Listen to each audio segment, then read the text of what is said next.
आज हम बात करेंगे क्लास 12th के बच्चों से। क्लास 12th के बच्चे जो बोर्ड एग्ज़ाम की तैयारी कर रहे हैं, जिनका ये निर्धारण होने जा रहा है कि 12th के बाद उनकी दुनिया बदलने वाली है, 12th के बाद उनको नई स्ट्रीम, नई चीज़ें लेने वाले हैं, 12th के बाद जीवन की दिशा में एक बड़ा कदम रखने वाले हैं, वो बच्चे 12th क्लास में कैसे अच्छे मार्क्स लाएं ताकि आगे की राह आसान हो सके। तो उसके लिए मैं इंग्लिश सब्जेक्ट आपको पढ़ाऊँगा। मेरा ये लेक्चर फर्स्ट है, पहला लेक्चर है क्लास 12th के बच्चों के लिए। बाकी क्लास 9th 10th ये प्रोग्रेस में चल रहे हैं। इनकी वीडियोस लगातार हम अपने अध्ययन मंच के चैनल पर अपलोड कर रहे हैं। तो क्लास 12th के छात्र जो इस सत्र 2026-27 से अपनी तैयारी शुरू कर रहे हैं, अप्रैल का महीना चल रहा है, तो आप लोग इसके लिए कैसे प्रिपेयर करें, आपको क्या पढ़ना है, आपका इंग्लिश का सिलेबस क्या है, सिलेबस ये है तो उसमें किस प्रकार के प्रश्न पूछे जाने हैं, ब्लूप्रिंट क्या है, ये सब आज मैं इस वीडियो में आपको जानकारी दूंगा कि आपका सिलेबस क्या है, आपके सिलेबस में क्या क्या पूछा जाएगा, कितने कितने मार्क्स का पूछा जाएगा और आपको उसकी तैयारी कैसे करनी है। राइट। एक चीज़ और कि चूँकि ये लेक्चर पहला है और जो हम वीडियोज़ बना रहे हैं वो उन छात्रों के लिए बना रहे हैं जिनको ये लगता है कि अंग्रेजी कठिन है, जबकि मैं आपको भरोसा दिलाता हूँ अगर आप जुड़े रहेंगे तो इंग्लिश आपको इजी लगेगी। बस आपको थोड़ा सा हमारे साथ चलना होगा, जो काम दिया जाए वो आपको याद करना होगा, पढ़ना होगा, वोकेब तैयार करनी होगी, फिर आपका कॉम्प्रिहेंशन भी अच्छा हो जाएगा। मुझे उम्मीद है कि class 9th 10th 11th NCERT पढ़ने के बाद इतना तो आ ही जाता है कि आप बेसिक नॉलेज रखें। तो 12th क्लास में उस बेसिक कंसेप्ट को ध्यान में रखते हुए कि आपको आता है, फिर भी मैं डिस्क्राइब करता रहूँगा वीडियो में, हर टॉपिक के वीडियो में बिल्कुल बेसिक से मैं आपको डिस्क्राइब करूँगा। बिल्कुल वो बच्चे जिनको इंग्लिश ऐसा लगता है कठिन है उनको आसान लगेगी, ऐसा मेरा आपसे प्रॉमिस है। तो शुरू करते हैं आज की क्लास। आज लेक्चर फर्स्ट है। सिलेबस आपको बताऊंगा मैं, इसका कंप्लीट एनालिसिस करेंगे कि एनसीईआरटी में क्या क्या इंग्लिश में पूछा जाता है। राइट।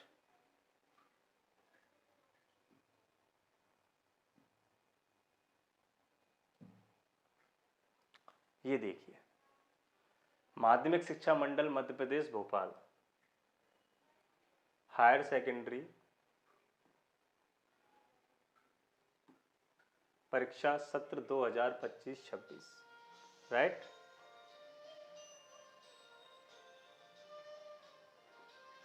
अंक योजना, कक्षा 12वीं, विषय अंग्रेजी, पूर्णांक 80। पेपर कितने नंबर का आता है? पेपर आता है आपका 80 मार्क्स का। ठीक है, 80 नंबर का पेपर आता है। 20 नंबर के, 20 नंबर के आपके प्रोजेक्ट के नंबर रहते हैं। राइट। समय 3 घंटे, 3 घंटे का समय आपको दिया जाता है। 3 घंटे के अंदर ही आपको पूरा पेपर सॉल्व करना है, पूरा पेपर लिखना है। राइट। तो हमें टाइम मैनेजमेंट का भी ध्यान रखना है और 80 मार्क्स पूरे अटेम्प्ट हो इसका भी ध्यान रखना है। सेक्शन ए, सेक्शन आप लोग 9th से देखते आ रहे हैं कि आपका जो सिलेबस है 4 सेक्शन में डिवाइड होता है, रीडिंग, राइटिंग और आपका ग्रामर और आपका टेक्स्ट बुक। ये 4 सेक्शन होते हैं। इन 4 सेक्शंस में आपका 9th से ही ये चला आ रहा है, 12th में भी यही है। Section A reading skill, reading skill यानी पढ़ने की स्किल। पढ़ने की स्किल मतलब ये नहीं केवल आप पढ़ दें, पढ़ने का मतलब ये पढ़ने के बाद आपने क्या पढ़ा है वो आप समझ सकें, अगर उससे रिलेटेड प्रश्न पूछ रहे हैं तो उसका जवाब दे सकें। क्योंकि ये अंग्रेजी भाषा है तो अंग्रेजी भाषा में ही दिया होता है पैसेज, अंग्रेजी भाषा में ही आप उसको पढ़ते हैं और समझते हैं और आंसर भी अंग्रेजी भाषा में ही देने होते हैं। कुल मिला के आपको कॉम्प्रहेंशन आना चाहिए। तो क्या है पहला point? Reading comprehension through unseen passage. जो आपको अनसीन पैसेज दिए जाते हैं, अनसीन मतलब आपको पता ही है जिसको आपने पहले नहीं देखा हो वो होता है अनसीन। जो पहले सीन ना किया गया हो वो अनसीन पैसेज होता है। और अनसीन पैसेज आपको रैंडमली मिलते हैं, किसी भी टॉपिक पे मिल सकता है, उसको आपको पढ़ के समझ के क्वेश्चंस का आंसर करना होता है। ठीक है। One unseen passage to assess comprehension, interpretation, inference and vocabulary. The passage may be factual, descriptive, literary और केस बेस्ड। क्या कह रहे हैं ये?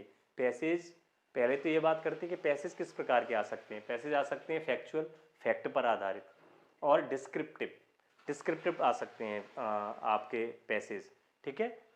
लिटरेरी, लिटरेरी यानी लिटरेचर से आ सकते हैं, है ना, साहित्यिक। केस बेस्ड, किसी केस पे बेस्ड आ सकते हैं, जैसे केस स्टडी होती है तो केस स्टडी के ऊपर भी केस बेस्ड भी आ सकते हैं, किसी पर्टिकुलर केस के ऊपर भी आ सकते हैं, राइट। अब इसमें आपका चेक किया किया जाएगा, यानी आपकी क्या गुणवत्ता देखी जाएगी। ये पेपर जब बनाते हैं, आपसे पेपर ले रहे हैं, इसका मतलब क्या है, मतलब मूल्यांकन करना केवल ये नहीं है आपको नंबर देना, मूल्यांकन करना ये है कि आपने क्या क्या सीखा वो देखना है, उस सीखने के आधार पर आप आगे जाओगे, है ना। तो आपको क्या आना चाहिए, कॉम्प्रहेंशन आना चाहिए, समझ, आप पढ़ के उसको समझ सकें। इंटरप्रिटेशन आना चाहिए, आप उसको इंटरप्रिटेट कर सकें, यानी अपनी भाषा में समझा सकें। इंटरफेरेंस एंड वोकेब, वोकेबलरी उसकी आपको आना चाहिए। और क्या था, इनफेरेंस, इनफेरेंस और आपका कॉम्प्रहेंशन, इंटरप्रिटेशन और वोकेब, ये 4 चीज़ें जो आपको आनी चाहिए। आपको अनसीन पैसेज में से वोकेबलरी भी पूछ ली जाती है, आपसे प्रश्न पूछ लिए जाते हैं उससे संबंधित, कभी कभी ग्रामेटिकल के प्रश्न भी आपसे पूछ लिए जाते हैं, right. Multiple choice questions, objective type questions will be asked, जैसा कि आप 9th क्लास से देखते जा रहे हैं, आपसे एमसीक्यूज पूछे जाते हैं। ओटी आप लोगों ने बहुत सुना होगा, ओटी होता है ऑब्जेक्टिव टाइप। ऑब्जेक्टिव टाइप का एक टाइप होता है एमसीक्यूज। एमसीक्यूज मतलब मल्टीपल चॉइस क्वेश्चंस, यानी आपके पास चॉइस मल्टीपल होते हैं, एक से ज़्यादा चॉइस। तो अमूमन 4 चॉइस होती हैं आपके पास, 4 चॉइस जो आती हैं, उन 4 चॉइस में से एक आंसर होता है, उस 4 में से एक आंसर आपको चुनना होता है, जो सही होता है तो मार्क्स मिलते हैं, तो उनको कहा जाता है एमसीक्यूज। ओटी के अंतर्गत आता है एमसीक्यूज, ठीक है। ओटी में फिल इन द ब्लैंक्स भी शामिल होते हैं, ट्रू फॉल्स भी शामिल होते हैं ऑब्जेक्टिव टाइप क्वेश्चंस में, लेकिन एमसीक्यूज में जो ABCD वाले 4 ऑप्शंस वाले होते हैं वो प्रश्न। तो इसमें कौन से प्रश्न पूछे जाएंगे, MCQs, multiple choice questions, right. Second, note making, ठीक है। अनसीन पैसेज हो गया, अनसीन पैसेज के बाद आपका पूछा जाएगा नोट मेकिंग। अच्छा हाँ, अनसीन पैसेज आपका कितने मार्क्स का हुआ, 10 मार्क्स का। अनसीन पैसेज पहला ये है, ये आपके कितने नंबर का होगा, 10 अंक का होगा, राइट, 10 अंक का होगा, ठीक। सेकंड है note making based on a passage, आपको एक पैसेज दिया जाएगा, पैसेज, उस पैसेज की आपको नोट मेकिंग करनी है। नोट मेकिंग भी आप 9th क्लास से पढ़ रहे हैं, लेकिन इस बार हम इसको और अच्छे तरीके से समझेंगे, पढ़ेंगे, और इनमें किन किन चीज़ों का ध्यान रखा जाना है नोट मेकिंग में वो भी। और मैं ये मानता हूँ कि नोट मेकिंग फ्री के नंबर हैं, नोट मेकिंग में कुछ ऐसा नहीं है जो कठिन हो जो आप ना कर पाए, फ्री के नंबर है, कोई भी छात्र इसको कर सकता है, राइट। ये कितने मार्क्स का आता है, 4 मार्क्स का। कितने अंक हैं इसके, 4 अंक, यानी 4 नंबर का, राइट। ये हो गया आपका नोट मेकिंग। अब नोट मेकिंग में क्या क्या चीज़ें ध्यान रखने वाली हैं, उसका नंबर सिस्टम कैसा है, यानी किस आधार पर मार्क्स दिए जाते हैं, ठीक है। तो किस आधार पर दिए जाते हैं मार्क्स, ये देखते हैं हम। देखो, फॉर करेक्ट टाइटल 1 मार्क्स, अगर आपका टाइटल सही है तो आपको 1 नंबर मिलेगा उसको। स्टेप वाइज मार्किंग बोलते हैं इसको, यानी कि पूरा आंसर सही होने की जरूरत नहीं है, स्टेप वाइज आंसर अगर आपके सही है तो उसके उस आधार पर आपको मार्क्स दिए जाते हैं, ठीक। नंबरिंग एंड इंडेंटिंग, 1 नंबर, जो आप उसकी नंबरिंग करते हैं ना, 1, 1.1, 1.2, 1.3, 2, 2.1, 2.2, 2.3, इस आधार पर जो आप नंबरिंग करते हैं, उस नंबरिंग का 1 मार्क्स होता है। की ग्लॉसरी यूज ऑफ एब्रिविएशन, इसका 1 मार्क्स होता है, आपने एब्रिविएशंस कितने यूज किए हैं और यूज किए भी हैं कि नहीं किए, अगर यूज किए हैं तो उसका 1 नंबर मिलेगा। आपने कीवर्ड्स कितने लिखे हैं, है ना, इस आधार पर आपका 1 number.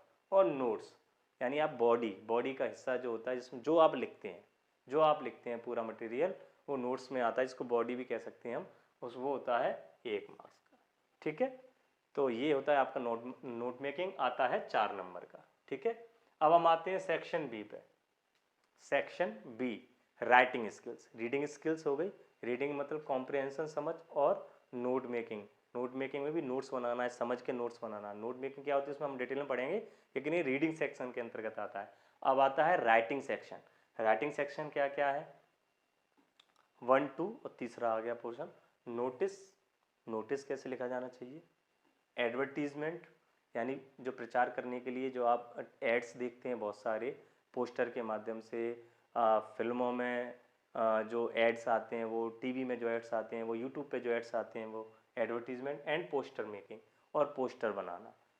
Notice, advertisement and poster making, ये भी 4 नंबर का है। कितने मार्क्स का है ये? 4। राइट, ये भी 4 मार्क्स का आता है। आपको नोटिस, एडवर्टीजमेंट और पोस्टर मेकिंग बनाना सीखना है। इसमें भी रहता है कि इसका क्या तरीका है लिखने का, किस आधार पर आपको नंबर दिए जाएंगे, क्या फॉर्मेट रहता है इसका। ठीक है, तो देखो करेक्ट फॉर्मेट, अगर आपका फॉर्मेट सही है तो उसके लिए 1 मार्क अगर आपका करेक्ट है। कंटेंट और बॉडी, जो बीच का हिस्सा है जिसमें आप लिखते हो, वो होते हैं 2 नंबर का, 2 मार्क्स। एक्सप्रेशन, आपको अपनी चीज़ प्रेजेंट किस तरीके से की है, आपका पोस्टर या नोटिस कितना आकर्षक है, कितनी सही जानकारी आपने डाली है, कितने कम शब्दों में डाली है, वो एक्सप्रेशन के होते हैं आपके 1 मार्क। ठीक है, तो क्या होता है, creative writing skills aid in developing abilities in critical thinking and creative problem solving. मतलब इसमें आपको क्या सिखा रहे हैं, इसमें सिखा रहे हैं क्रिएटिव राइटिंग स्किल्स, आपका कितने क्रिएटिव तरीके से, मौलिक तरीके से, कितने नवाचार के साथ आप राइटिंग यानी कि नोटिस, पोस्टर, एडवर्टीजमेंट बना सकते हैं। Skill aid in developing abilities in critical thinking. अब जब आप क्रिएटिव बनाएंगे तो क्रिटिकल थिंकिंग डेवलप करनी ही होती है। क्रिटिकल थिंकिंग यानी आप अपना सोच करके अपने तरीके से बनाएं। एंड क्रिएटिव प्रॉब्लम सॉल्विंग, और जो भी प्रॉब्लम आपके सामने है उसको आप किस तरीके से सॉल्व करते हैं। इस टॉपिक के माध्यम से ये चीज़ें आपको एज ए स्टूडेंट सिखाना रहता है, इसलिए आपको ये चीज़ें सिखाई जाती है और आगे काम भी आती हैं।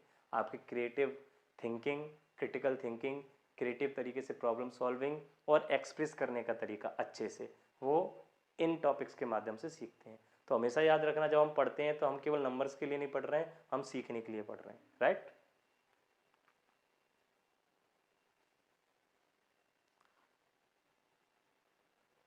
नंबर 4, नंबर 4 पे क्या है, letter writing.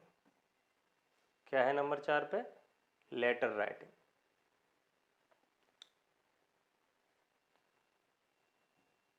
Formal, informal letter to enable the students to identify the elements of a letter and to apply them and compose a letter. Letter writing 4 marks का आता है, आप सब लोग जानते होंगे। कितने नंबर का आता है? 4। ठीक है, तो लेटर राइटिंग आप लोग 9th क्लास से पढ़ रहे हैं, फिर अभी इसमें देख लेते हैं कि इसमें किस आधार पर नंबर दिए जाते हैं, इसका फॉर्मेट क्या होता है और फॉर्मेट क्या होता है और किस किस चीज़ों पे कितने कितने नंबर हैं। देखो, अगर आपका जो आप एप्लीकेशन लिख रहे हैं, लेटर लिख रहे हैं, जिस तरीके से लिखा जाना चाहिए उस तरीके से लिखा है, जिसको कहते हैं करेक्ट फॉर्मेट, होता है 1 अंक का। कंटेंट बॉडी, वही बीच वाला हिस्सा, आपने कंटेंट कैसा डाला है, वो बॉडी होती है 2 मार्क्स की। और एक्सप्रेशन, कितने अच्छे तरीके से आपने व्यक्त किया है, उसके होते हैं 1 मार्क्स। तो स्टेप वाइज मार्किंग है लेटर राइटिंग में भी। ठीक है, लेटर कौन कौन से पढ़ने हैं हमको, फॉर्मल, इनफॉर्मल लेटर, दोनों प्रकार के लेटर पढ़ने हैं, फॉर्मल और इनफॉर्मल, औपचारिक, अनौपचारिक। ठीक है, जिसको हम आम भाषा में कह देते हैं, औपचारिक को एप्लीकेशन और अनौपचारिक को पत्र कह देते हैं हम, लेटर। 9th क्लास से आप ये पढ़ते आ रहे होंगे।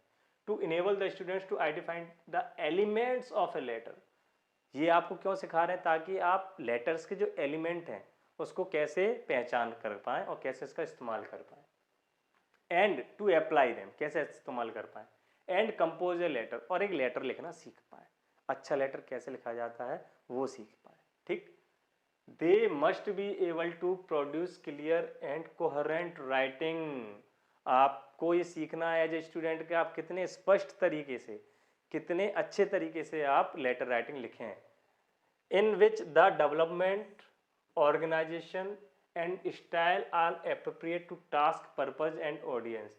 जिसमें आपको ये याद रखना है कि आप जिसको पत्र लिख रहे हैं उसके लिए हमारी भाषा कैसी होनी चाहिए। अगर हम छोटे के लिए पत्र लिख रहे हैं तो प्यार भरी भाषा, बड़े के लिए तो सम्मानजनक वाली भाषा होनी चाहिए। तो ये भी आपको सीखना है कि किस पर्सपेक्टिव में आपको किस तरीके का लेटर या एप्लीकेशन लिखना है। राइट, आगे बढ़ते हैं। और लेटर 4 नंबर का तो होता ही है, आप लोग 9th क्लास से देखते आ रहे हैं। नेक्स्ट है 5 लॉन्ग कंपोजिशन। लॉन्ग कंपोजिशन आप समझ गए होंगे। लॉन्ग कंपोजिशन क्या है? राइटिंग एन एसे, ऐसे, ठीक है। अच्छा ये है कितने नंबर का? 4 मार्क्स, 4 नंबर का है, ठीक। Writing an essay, article, paragraph to enable the students to learn presentation of a coherent argument in response to a stimulus और क्वेश्चन एंड डेवलप रिसर्च। देखो आपको सीखना क्या है? ऐसे लिखना। आप लिखते आ रहे हैं ऐसे। ऐसे लिखने का एक फॉर्मेट होता है, एक तरीका होता है। ऐसे किसी पर्टिकुलर टॉपिक पे दिया जाता है, ठीक है। आर्टिकल, आर्टिकल लिखना सीखना है आपको, ठीक। पैराग्राफ राइटिंग, पैराग्राफ राइटिंग, ये 3 चीजें हैं इसमें, आर्टिकल, पैराग्राफ और लेटर, ठीक। काय के लिए, क्यों सिखा रहे हैं आपको? To enable the students to learn presentation of a coherent argument in response to a stimulus question and develop research. किसी भी टॉपिक पर आप अपने तरफ से अपने तर्क दे पाएं, आप अपने विचार प्रस्तुत कर पाएं, इसके लिए आपको ये फॉर्मेट में लेटर राइटिंग लिखना, सॉरी ऐसे राइटिंग लिखना सिखाई जाती है, ठीक है। इसमें जो मार्किंग स्कीम है वो कैसे है? लैंग्वेज का, आप किस प्रकार की भाषा इस्तेमाल कर रहे हैं, 1 नंबर। कंटेंट, ठीक है, यानी आप कितना नॉलेजेबल, कितना केस स्टडी के साथ, कितना आपका डेटा अच्छा है, कितना आपने जानकारियों का इस्तेमाल किया है और आपने उसके संबंध में क्या क्या आपने प्रूफ दिए हुए हैं, ये सारा आता है कंटेंट में, ठीक।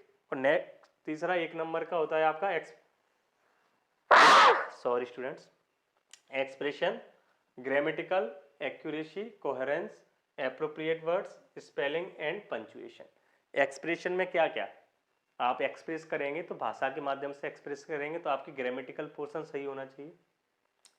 कोहेरेंस, एप्रोप्रिएट वर्ड्स, कोहेरेंस होना चाहिए, तारतम्यता होनी चाहिए। एप्रोप्रिएट वर्ड्स, सही शब्दों का इस्तेमाल होना चाहिए। स्पेलिंग एंड पंचुएशन, आपकी स्पेलिंग करेक्ट होनी चाहिए। और पंचुएशन, पंचुएशन आप लोग जानते ही होंगे, नहीं जानते होंगे तो अध्ययन मंच हमारे प्लेटफॉर्म पर पंचुएशन की वीडियो भी आपके लिए अपलोड कर दी जाएगी, वहाँ से सीख लेना। तो इन चीज़ों का आपको ध्यान रखना है, right. Section C, grammar, grammatical portion. 2 हमने पोर्शन कवर कर लिए, सेक्शन ए 2 सेक्शन कवर हो गए, सेक्शन बी रीडिंग और राइटिंग। अब आया है section C, grammatical portion, grammar. Questions on gap filling, gap filling वाले क्वेश्चंस आएंगे आपके, टेंस के आधार पर आएंगे। प्रपोजिशन पूछा जाएगा, वर्ब्स पूछी जाएंगी यानी क्रियाएं, conjunctions, articles, models, determiners, etc. ये सारे टॉपिक्स हैं जो आपको एज ए ग्रामेटिकल पोर्शन आपको पढ़ना है, ये सारे टॉपिक कवर करना है। टेंस आप शुरू से पढ़ते आ रहे हैं और टेंस जब तक मजबूत नहीं होंगे आगे बाकी चीज़ें समझ में नहीं आती हैं, तो इसलिए यहाँ शुरुआत ही टेंसेस से हुई है, ठीक है। और क्वेश्चन किस प्रकार के पूछे जा सकते हैं? गैप फिलिंग वाले क्वेश्चन पूछे जाएंगे, यानी आपको गैप फिल करना है, फिल इन द ब्लैंक्स जिनको हम बोलते हैं। डू एज डायरेक्टेड, एक होता है गैप फिलिंग और एक होता है डू एज डायरेक्टेड, यानी जैसा आपसे कहा जाएगा, डू माने करो, एज माने जैसा, डायरेक्टेड यानी निर्देशित किया गया है, जैसा आपको निर्देशित किया जाता है क्वेश्चन में वैसा आपको करना है। इसमें क्या क्या है? वॉइसेस, डू एज डायरेक्टेड में voices, active passive, transformation of sentence, sentence का रूपांतरण, नेगेटिव, इंटेरोगेटिव, प्रेजेंट टेंस को पास्ट में करवा दिया, फ्यूचर का प्रेजेंट इंडेफिनिट, इस तरीके से। क्लॉजेज, क्लॉजेज टॉपिक बहुत महत्वपूर्ण है, सबसे कंफ्यूजिंग टॉपिक है। क्लॉजेज को समझना थोड़ा सा ट्रिकी है, लेकिन क्लॉजेज के ऊपर मैं वीडियो क्लास 10th के लिए लाया हूँ, आप चाहें तो उस क्लॉजेज को क्लास 10th वाली मेरी वीडियोज़ में जाकर समझ सकते हैं, बहुत सरल भाषा में समझाया है। और क्लॉजेज को जिस चीज़ों से डाउट होता है, जहाँ कन्फ्यूजन होता है, उसको भी क्लियर किया गया है, उसके लिए दूसरी वीडियो है, आप दोनों वीडियो जरूर देखें क्लॉजेज की, ठीक है। आगे बढ़ते हैं सेक्शन, अरे हाँ ये मार्क्स कितने का है? 10 मार्क्स का, 5 नंबर का ये आता है और 5 ही नंबर का ये आता है।